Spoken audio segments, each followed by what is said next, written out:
we must separate the health problem from the violence problem. We know that drugs are harmful. We know that drugs are not good for the health of everybody. But still, we must do that separation because Mexico is paying a huge cost that we don't deserve. And at the very end, it's not even our problem.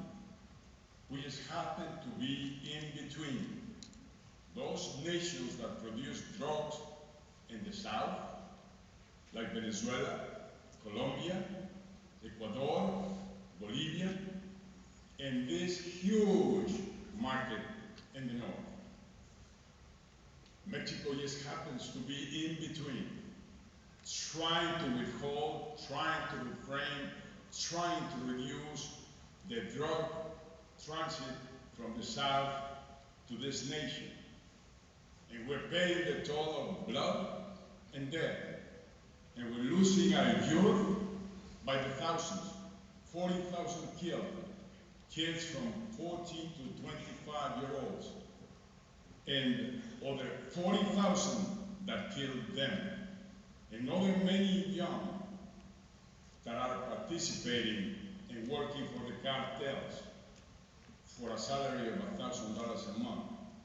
200,000 kids that we must understand that they're human beings, that they were not born criminals, that it's not on their genius, that somebody has to look for different answers.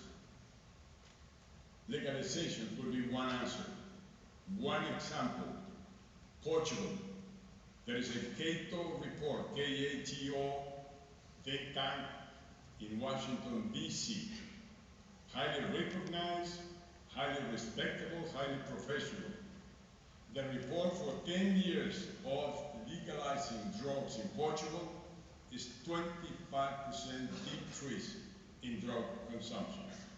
And that shows that we have youth that has hope, that works hard, that has values and beliefs, and that is not going to consume drugs.